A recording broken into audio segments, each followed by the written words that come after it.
Vamos lá. Deixa eu comentar os pontos que você levantou aqui, são muito, muito importantes.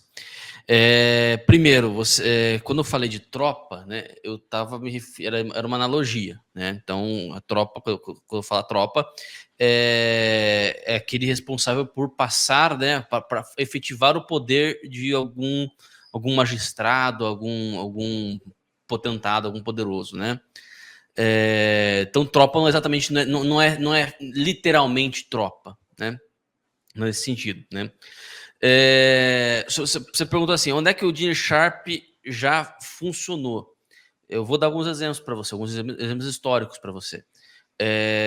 Na independência da Índia, né? Embora não tenha sido o Gene Sharp propriamente dito, né? Foi na verdade a independência da Índia foi um dos casos que fizeram com que o Gene Sharp começasse a estudar a não violência.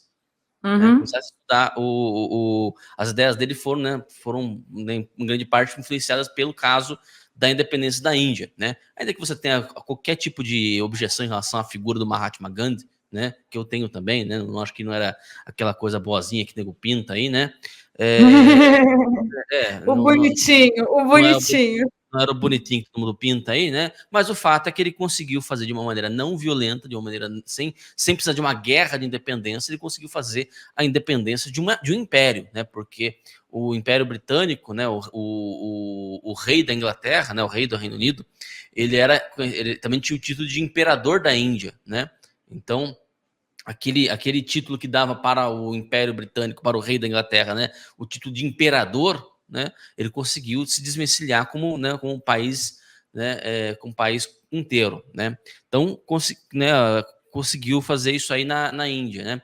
E outro caso, né, em que houve o uso dessas técnicas, né? E há algumas objeções em relação a isso, eu vou tratar das objeções, mas é o seguinte: as chamadas colorful revolutions, são as revoluções coloridas, né, do leste europeu. Por quê? Nas Colorful Revolutions você usou também essas técnicas. Ah, mas teve interferência do George Soros, mas teve não sei o que, não sei o que. Assim, de fato, Não houve, né, importa. a interferência do George Não Soros importa. lá, nessas Colorful Revolutions. Né? Ele tinha intenções de utilizar um sistema democrático para depois impor um sistema dele, né? Então ele precisava primeiro democratizar o sistema, né, libertar o sistema, para depois botar o sistema dele. Bom, de fato, mas primeiro, né, para democratizar o sistema, ele botou ali, né, ele usou as técnicas, ele incentivou o uso das técnicas da Colorful Revolution, das técnicas do Gene Sharp. Depois que isso aconteceu,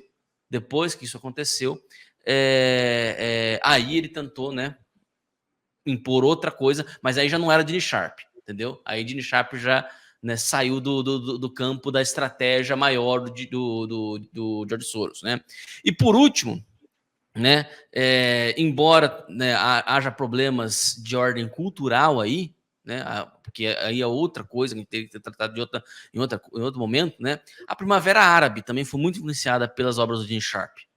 Meu amor, eu tenho conhecimento disso tudo, mas não se aplica mais hoje. Eu, inclusive, citei que na época da Dilma, a cooptação do sistema não era tamanho, tanto que a possibilidade, por exemplo, aconteceu mais tarde, a possibilidade que o STF ensaiou de soltar o Molusco antes, um general veio a público e se posicionou. A situação hoje é outra. Não dá para comparar a época do Império Inglês contra a Índia para o dia de hoje. Para a época de hoje, para a situação de hoje. Eu acho que as equações, né, os fatores das equações, eles devem ter um peso, pelo menos na minha visão hoje, devem ter um peso significativo. Entendeu? Não precisa muito. Venezuela. Os venezuelanos tentaram ininterruptamente por quase 10 anos as ações de Gene Sharp. Resistência Civil Pacífica. Resistência Civil Pacífica está lá. China. Resistência Civil Pacífica. A Praça Vermelha que o diga. Ucrânia. Não resolveu até que houve uma invasão e partiram para o bélico. Crimeia está lá, escravizada até hoje. Cuba, escravizada até hoje. Então, assim, eu acho que aqui, em 2016, no caso da Dilma, foi uma revolução civil pacífica, entendeu? Que resolveu que hoje, pelo que nós estamos vivendo hoje, pelos fatores colocados na equação hoje, não vai resolver. Aí teve um comentário interessante aqui, acho que foi o M alguma coisa, M Marchiori, ele falou o seguinte, para mim, colocaram o Dino no STF para, quando a população inflar, o Dino ser empichado. Olha, não sei o que você pensa disso, o Ítalo, mas eu acho assim algo muito, muito impossível, não, mas muito improvável de ser um plano. Eu vou colocar ele agora lá e tal. Para mim, o que funcionou nessa decisão de Dino ir parar no STF foram os dossiês que, segundo o doidinho do Senado, né, anda aí pelos arquivos de certas autoridades no Brasil. Então, para mim, é uma coisa muito, muito, muito, muito delicada do que a gente vai viver daqui para diante. Vamos lá, eu acho que o Dino vamos lá, só essa questão, né, do Dino ser colocado no STF para ser empichado. Entenda uma coisa, esse pessoal não trabalha com um único plano, entendeu? Esse pessoal não trabalha com um plano único, né? Eles sempre trabalham com vários planos, né? Então, eu não duvido que, né, em um dos cenários, a possibilidade de eles entregarem o Dino esteja lá na gavetinha, entendeu?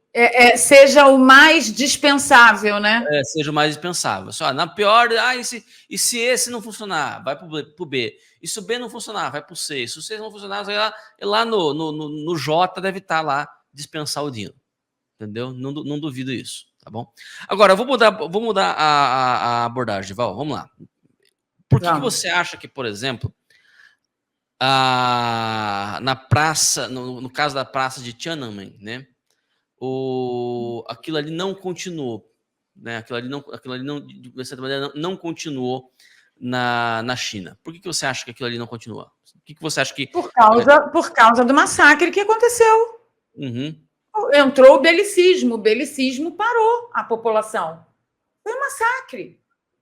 O belicismo parou a população. Na Venezuela, quando que parou? Quando os carros fortes começaram a passar por cima de pessoas. Em Cuba, quando que parou? Por que não continuou? E tudo ali, né? O belicismo e a situação econômica deixando esse cidadão cada vez mais preocupado com levar o leite para casa das crianças. Eu acho. Não, perfeito. Então, não, mas é exatamente o ponto, né? Você criou. É o ponto que eu estou levantando. Você tem, por um lado, você tem o medo, né, de um poder, e por outro, você tem a submissão ao pretenso legitimidade daquele poder. Você se engana, tá? Quem está assistindo aqui se engana, se acha que a maioria do povo cubano acha que o governo deles é legítimo. Isso é mentira, ele não acha. Eles não acham, mas apesar disso estão subjugados. Não faz a menor diferença. Exato. Na prática. Exato. A mesma coisa na China. A mesma coisa na China, tá? O que aconteceu na Praça de Tiananmen foi uma demonstração, né, de uma mudança de mentalidade, tá certo? A manifestação em si, né, foi a demonstração de uma mudança de mentalidade, mas a imensa maioria da população chinesa ainda apoia o seu governo. Ainda apoia o seu governo. Por isso que eu falo que toda ditadura é uma operação de psicopolítica. Na Venezuela, idem. A imensa maioria da população não está ciente, né? Está ciente não, né? Não está engajada contra o governo. Não está engajada Não contra o está governo. mais, né, Ítalo? Não está mais, Não, nunca porque esteve, entrou o belicismo nunca esteve sim. esteve, nunca esteve. Ítalo, eles ficaram quase 100 dias na rua Muita ininterruptamente. gente, de fato, Aquele muita gente. mar de gente. Muita gente, de fato, muita gente. De fato, muita gente. Eu não estou dizendo que o governo está nas graças da população, entendeu? Mas muita gente não está engajada, a maioria da população não está engajada contra o governo. Não, entendeu? não está mais, por quê? Não tem o que comer, ainda arriscado morrer? Foi o que você me perguntou. Por que você acha que não continuou esse engajamento? Porque entrou o belicismo. Ou você fica quieto, eu te mato. Se você ficar quieto, eu ainda te dou uma cadernetinha de alimentação. Você garantir que seu filhinho aí tenha comida. Sim. Porque entrou o belicismo. Sim. Não só belicismo, né? Você cria uma situação em que você atomiza as pessoas, né? Em que você atomiza as pessoas. Você cria nela uma situação em que ela precisa correr atrás do seu, né? Caso contrário, ele não consegue, né? Nem sobreviver. E lá você tem um outro elemento, né? Um outro elemento que é o seguinte: você tem a presença massiva, né, de oficiais cubanos no sistema de segurança, tá? Então, se engana quem acha que, no caso da Venezuela, são só venezuelanos, uma parcela da população venezuelana massacrando a outra parcela da população venezuelana. Não, lá você tem agentes cubanos em peso, tá? Você tem batalhões e batalhões, né? Quando a gente fala assim, as Forças Armadas venezuelanas, a gente tem que levar em consideração que a gente está falando de uma porcentagem significativa de cubanos, russos e chineses, né? Nesse ambiente aí, entendeu? Então, assim, aí você tem controle, porque você tem um controle de fora para dentro, entendeu? Você tem um controle colonial, de fato, sobre a Venezuela. Não é simplesmente uma ditadura internamente falando. Você tem um controle colonial, entendeu? Então, isso é fundamental também para você entender a situação da Venezuela, tá? A situação da Venezuela. Aí de fato, se você bota a gente de fora, né, lá dentro, né, você ganha por WO, você ganha, né, na pressão. Você ganha na pressão. Entendeu? Então, assim, eu acho que o principal ponto é o seguinte: a gente entender o que é que faz o poder de um ditador. Aonde está o poder dele? Entendeu? A Onde está o poder dele? submissão dos seus subjugados.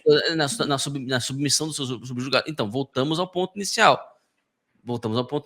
Você tem, né, são os dois são os dois pés, né, do poder, qualquer poder, né? A ideia de que aquele poder é legítimo e a ideia de que aquele poder é irresistível. Então, a ideia de que aquele poder é legítimo e a ideia de que aquele poder é irresistível, né? Esses dois pontos, esses dois pés aí, fazem daquele poder um poder sustentado, entendeu? Só que é o seguinte: você precisa dos dois poderes, você precisa desses dois elementos. Hoje, o poder do Maduro sobre a Venezuela, ele é menor do que o poder, por exemplo, de um Kim Jong-un sobre a Coreia do Norte. Ele é menor. Isso é evidente. Você percebe, por exemplo, que na Venezuela, o Maduro, ele não controla o sul do país. Ele já não controla mais o sul do país. Você não depende mais do Maduro. Mas tem milícias ali que são aliadas do Maduro, aliadas de ocasião, porque já teve confronto, por exemplo, confusão entre o Maduro e a ELN, que domina uma parte do sul da Venezuela, entendeu? Foi sério, né? No início desse ano teve um quebra-pau sério lá entre eles. Um quebra-pau sério, entendeu? Então, assim, o Maduro, ele ainda tem poder para atrapalhar a Venezuela, mas ele já não comanda mais a Venezuela como um todo. Já não comanda mais a Venezuela como um todo. Você tem a Venezuela hoje vive muito mais um estado de caos do que um estado de totalitarismo. Um estado de totalitarismo, porque lá você não tem mais elementos, a própria força de segurança, né? Você criou uma situação em que o próprio cara que é responsável por fazer valer as determinações autoritárias do Maduro, esse cara também está correndo atrás de sobreviver. Porque esse cara está recebendo um salário que a inflação está comendo o salário dele. Que é insuficiente. Entendeu? É insuficiente. Então, esse cara também está numa situação em que, em vez de impor a determinação do Maduro, entendeu? Esse cara também está correndo atrás de sobrevivência. Está correndo atrás de criar uma situação ali que ele consiga ali minimamente tirar o seu sustento. Entendeu? Então, o caos, ele é bom num primeiro momento para você impor uma ditadura. Mas a ditadura, ela precisa lidar com o caos. Caso contrário, ela também é engolida pelo caos. Entendeu? É aquela frase célebre que eu já li várias vezes aqui, do professor Sidney Silveira, né? No Brasil, o demônio tem problemas de gestão. Entendeu? No Brasil, o diabo tem problema de gestão. É difícil, entendeu? Você gerir isso daqui. Eu não vejo no Brasil uma situação em que você tenha elementos humanos, recursos humanos para impor um regime soviético como na Venezuela. Você pode criar o caos como na Venezuela. Mas um regime soviético como em Cuba, por exemplo. Você pode criar o caos como na Venezuela. Mas um regime estável como o de Cuba, né, é outra coisa. A gente não pode comparar também Venezuela com Cuba. Cuba e Venezuela são situações muito diferentes entre si. O regime cubano é muito mais estável. Por quê? Porque, primeiro, é uma ilhazinha pequena, tem apoio externo constante, tinha apoio da União Soviética e agora tem apoio hoje da Rússia e China. Então tem apoio externo constante e conseguiu, de uma certa maneira, criar válvulas de escape e criar toda uma mitologia sobre si. Entendeu? Amor, então, 2 horas. Então vamos lá. Finalizando aqui, querida. Eu vou fazer o seguinte, Val. Eu vou me despedir de você. Eu vou continuar conversando com o pessoal, porque eu preciso conversar com o pessoal sobre isso, tá bom? Então eu queria... Tá, pessoal, continuem aqui. Essa conversa é muito importante. Eu já gravei o vídeo das 3 horas, tá? Eu vou falar sobre Sérgio Moro, sobre alguns detalhes, sobre emendas parlamentares, algumas notícias que saíram ontem no final da noite, que vai nos ajudar, né? Vão nos ajudar a entender por que a inércia que nós vimos no Senado ontem, tá bom? 15 horas ao vivaço lá. Eu já gravei o vídeo, mas eu tenho que editar e ainda subir para o YouTube. Continuem aqui, obedeçam o Ítalo que eu estou mandando e a gente se vê às 3 horas lá no canal. Beijo, tchau. Beijo, querida. Então, continua aqui comigo, por favor, que a gente vai terminar essa conversa aqui. Então, assim, quando a gente fala de regime, a gente precisa entender do que é feito um regime. Do que é feito um regime. Porque a palavra regime político aparece de modo muito etéreo, né? Parece que o regime político é uma coisa que está pairando sobre as nossas cabeças, né? Não, mas exatamente qual que é a argamassa de um regime político? Né? Qual é a argamassa do regime político? Entendeu? Gente,